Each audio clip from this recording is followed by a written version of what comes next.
Assalamualaikum warahmatullahi wabarakatuh. Ashama akkam jirtu hordoftoota chaanalii YouTube Abdul App. WhatsAppiin waan baay'ee bareedaa ta'e tokko seera haaraa takka qabatee dhufee jira. Kanaan booda intarneetii irra bakka adda addaa deemuun gonkumaa isinirraan eegamu. Ask Meta AI ka jedhu or search waan jedhu mata duree tokko fidee jira. Akkasuma mallattoo xiqqoo kana fidee bakka kana nuuf kaa'ee jira. Namoonni haga ammaatti WhatsAppiin keessan kana isiniif hin baafne haala kamiin akka argachuu dandeessan salphaattiin isinitti agarsiisa. Akkasuma Ask Meta AI kun maalinni ka jedhus bareechidee waliin ilaallaa jechuudha. AI kun waan baay'eedhaan dhufee jira. Viidiyoo editingiidhaan wantoota adda addaatiin karaa iimeeliitiin karaa intarneetiitiin waan baay'ee irratti dhufaa jira.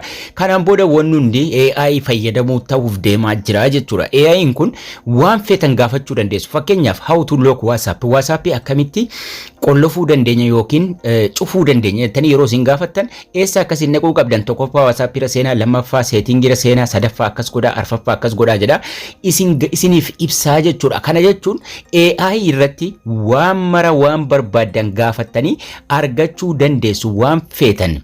How to update WhatsApp. WhatsApp akkamiin haaromsuu dandeenya jettanii yoo itti barreessitan WhatsApp eessan akka haaromsuu qabdan akkamitti akka haaromsuu qabdan tokkoffaa akkas godhii, lammaffaa akkas godhii, sadaffaa akkas godhii waan jedhuun fidee nuuf kahaa jechuudha. Sana gara afaan feetaniitti deebifachuudhaan itti fayyadamuu dandeessu jechuudha. Afaan feetaniinis sarchii gochuu dandeessu. Kaalkuleeshinii barbaadan gaafachuu dandeessu.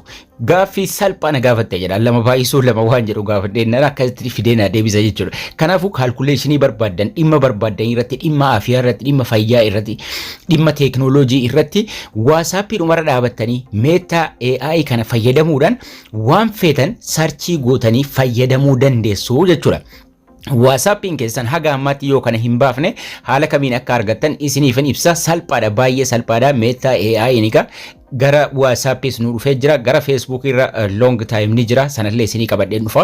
So haala salphaa ta'ee waan feetan asirratti waan dalaguu barbaadan gaaffii barbaadan asirratti gaafachuu dandeessu jechuudha. Akkuma chaatii nama tokkotti innis Meta AI jedhee dhufee isiniif kaa'ama jechuudha. How to make cake akkamii hojjetu haala kanaan stepii kana waan jedhu fidee guutuu isaa isiniif kaa'aa jechuudha. So Meta AI waan baay'ee bareedaadha. Teeknooloojii haaraa, teeknooloojii dhiyeenya hojiirra seene Meta AI kana waan baay'ee gara viidiyoo YouTubeetii waan mara irratti dalaguu danda'ama jechuudha. Yoo feetan gubbaa sarchii irra tuquu dandeessu. Akkasuma bakka sarchii kana bakka namaaf walii barreessa irra wanni isin gaafattan Meta AI wanni isin gaafattan dhufee achuma isiniif ta'a, achumarraa fayyadamuu dandeessu jechuudha. Meta AI kana bakka sadii arganna. WhatsApp irratti tokko asirraa arganna. Lammaffaa mallattoo sarchii gubbaa tuqnee argachuu dandeenya. Sadaffaa mallattoon jala jirtus ni jirti jechuudha. Mallattoo kana sadanuu ni arganna. WhatsApp nama baay'ee irratti hin baane, ka isiniif hin baane garuu salphaatti baafachuu dandeessu. Akkasuma sharafa maallaqaallee asirratti gaafachuus ni dandeessu jechuudha.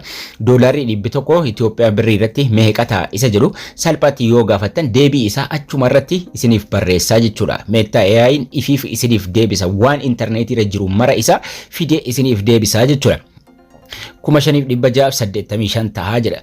Osoo aappii tokko isin hin barbaachisin Meta AI kana WhatsApp dhumarratti fayyadamuudhaan gaaffii dhimma feetan irratti gaafachuu dandeessu. Gaaffii isin gaafattan mara isa isiniif deebisaa jechuudha. Wanni kun karaa seera qabeessa ta'een hundaa'ee intarneetii irra waan jiru waan karaa sirriidhaan galmaa'ee jiru qofa isiniif fidaa jechuudha. Today jedhee eegalaayyuu ka har'aa maallaqni har'a sharafni guyyaa har'aa jedhee isiniif himaa jechuudha.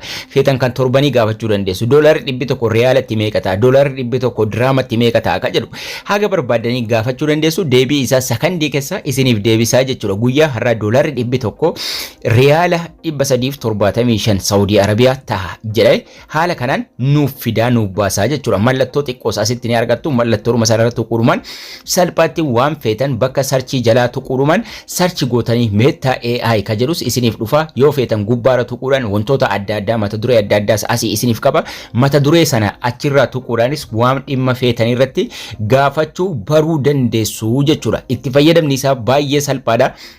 Kanaafuu WhatsApp dhumarratti waan feetan isiniif baasa.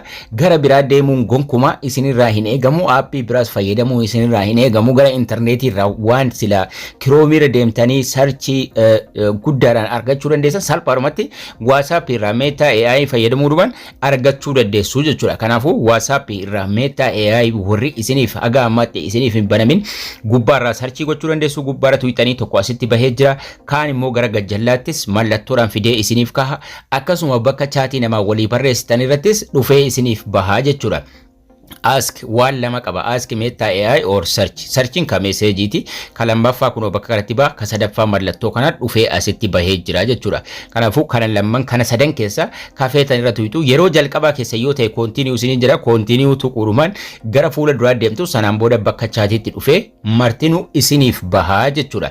Egaa warri kana hin qabne aappii WhatsApp keessanii warri kana hin qabne dirqama maal gochuu qabdu? WhatsApp keessan update yookaan immoo haaromsuu qabdu jechuudha. Waan kanatti fayyadamuudhaaf dirqama WhatsApp keessan Play Store irra seenuudhaan Play Store irra haaromsuu qabdu jechuudha.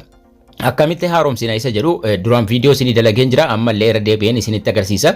So waan feetan bakkuma sarchii akka namaa barreessaa jirtanutti barreessitu sanaan booda sarchi itti ergitu jechuudha. How to create YouTube channel akkamitti YouTubein banatama. Steepii 8-9 akka YouTubein itti banatamu tokkoffaa akkas gootu, lammaffaa akkas gootu, sadaffaa akkas gootu jedhaa isiniif fida. Yaada adda addaa illee irraa argachuu dandeessu. Appilikeeshinii maallaqa dalagu akkaataa onlaayinii irratti hojii hojjetan waan feetan asirratti barreessitanii sarchii gochuu dandeessu. Waan baay'ee of keessaa qaba.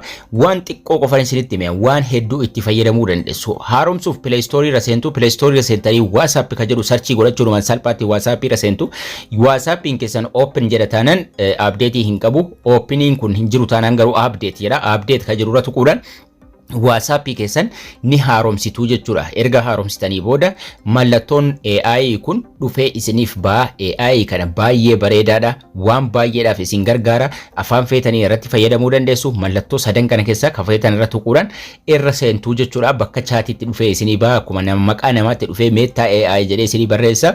Isin waan gaafachuu barbaadan qofa irratti barreessuudhaan itti ergitu. Inni waan isin gaafattan mara isa deebii isa sakandii keessatti isiniif deebisaa jechuudha. Isin waan sirrii waan barbaadan irratti gaaffii gaafachuu.